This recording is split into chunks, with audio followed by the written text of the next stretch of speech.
নমস্কার। বৃহৎ ও আদি মৎস্য পুরাণ দ্বিষষ্টিতম অধ্যায় সর্বফল ত্যাগ মাহাত্ম্য ও আদিত্যবার কল্প। নন্দী কহে, হে দেবর্ষি করহ শ্রবণ, ফল ত্যাগ মাহাত্ম্য যা করিব কীর্তন। মার্গশীর্ষে শুক্লপক্ষে তৃতীয়া দ্বাদশী, হইবে অষ্টমী তিথি কিংবা চতুর্দশী। বৈতজ্ঞ ব্রাহ্মণগণে করি আমন্ত্রণ, এই ব্রত আরম্ভ করিবে ব্রতীজন। হে দেবর্ষি, অন্যান্য মাসেও এই ব্রত শুদ্ধ চিত্তে করিতে পারিবে বিধিমত। নানান সুখাদ্যে তৃপ্ত করি বিপ্রগণে, দক্ষিণা প্রদান করিবে শুদ্ধ মনে। ধান্য ফলমূল 1 বৎসর যাবৎ, ব্রতকর্তা বর্জন করিবে বিধিমত। কিন্তু ওই সব বস্তু ঔষধ কারণে, ব্যবহার করিতে পারিবে সর্বক্ষণে।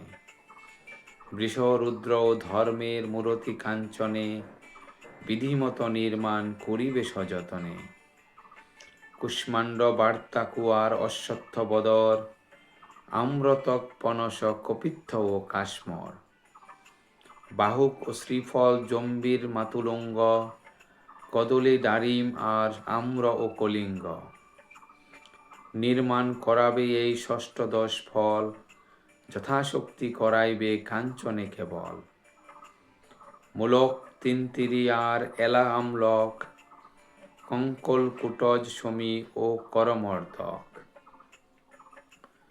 উদুম্বর জম্বু আর দ্বিবিদ তণ্ডির, নারিকেল দ্রাক্ষা আর বৃহতি কবির। এ ষোড়শ ফলে হইবে রজত নির্মিত, নিজ শক্তি অনুসারে করিতে উচিত। রক্তালু ঐশ্বর্য ফল মধুক কনক, নিষ্পাপ সুরণ কন্দ তালপিণ্ডারক। অগস্তি মদক কুট শালমলি চিরভিট, পটল অগস্তি ফল আম্র আর বট। এই ষষ্ঠদশ ফল নির্মাণ করাবে, যথাশক্তি তাহা তাম্র দ্বারাই হইবে। জলকুম্ভদ্বয় করি বস্ত্রে আচ্ছাদন, ধান্য আস্তরণ পরে করিবে স্থাপন।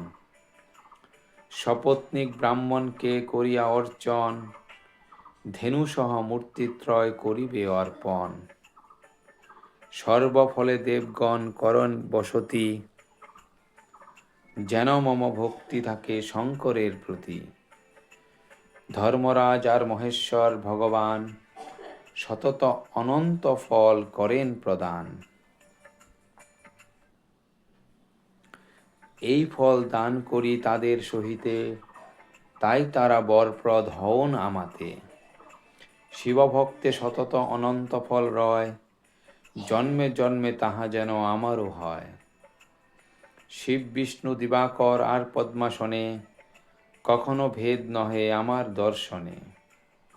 ইহার কারণে ভগবান পঞ্চানন, আমার মঙ্গল কর হউন এখন। এইরূপ প্রার্থনা করিয়া বিপ্র করে, সমুদয় দান করিবেক সমাদরে। সামর্থ্য থাকিলে সর্বপ্রচার সহিত, বিধিমতে শয্যাদান করিতে উচিত। শৌরযোগী বৈষ্ণব শৈবাদী ভাগবত, সবার কর্তব্য পালিবারে এই ব্রত।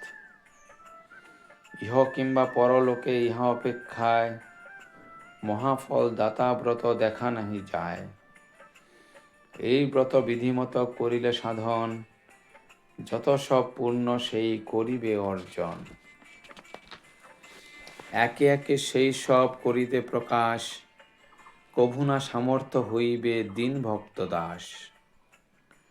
কলুষ নাশনে এই ব্রত শ্রেষ্ঠ হয়, জীবনে না দুঃখ পাবে ব্রতী মহাশয়। এ বিধান যেই জন করয়ে শ্রবণ, কিংবা ভক্তি ভরে যেবা করে অধ্যয়ন।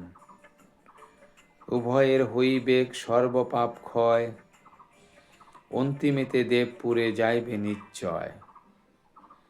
নারদ কহেন যাহা শান্তি প্রদায়ক, মানবগণের মহাফল সম্পাদক। এক্ষণে তেমন কোনো ব্রত নিবারণ, আপনি আমার কাছে করুণ কীর্তন।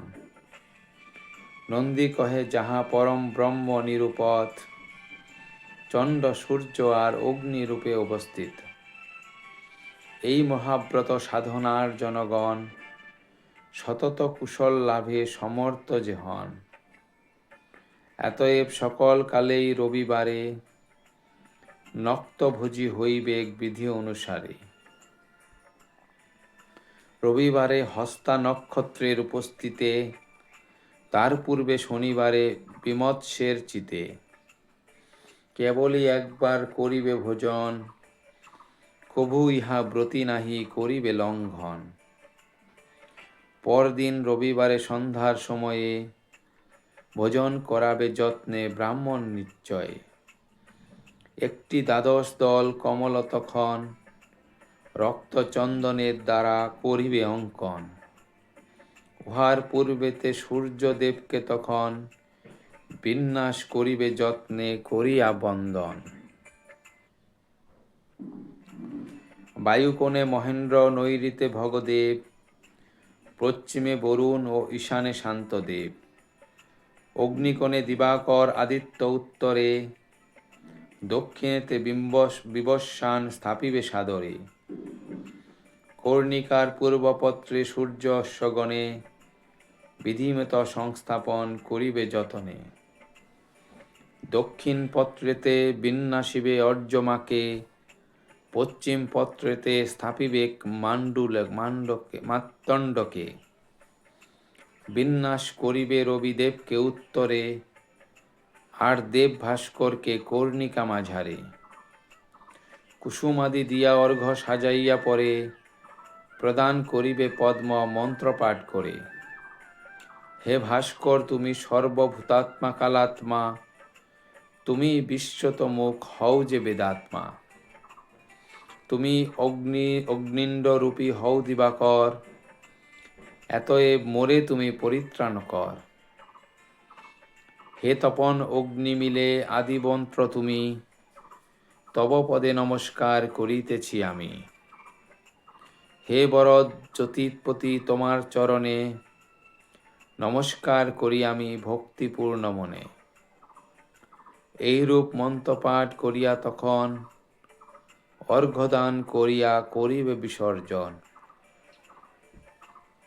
দিবাভাগ উপবাসে করিয়া যাপন, সন্ধ্যায় অতৈল খাদ্য করিবে গ্রহণ। দ্বিভুজ পুরুষ এক কমল সুন্দর, যথাশক্তি নির্মাণ করিবে অতঃপর।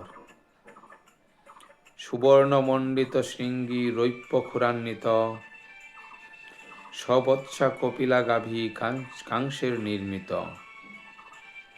দোহন পাত্রের সহ করিবে প্রদান, অবশ্য জানিবে ইহা শাস্ত্রের বিধান।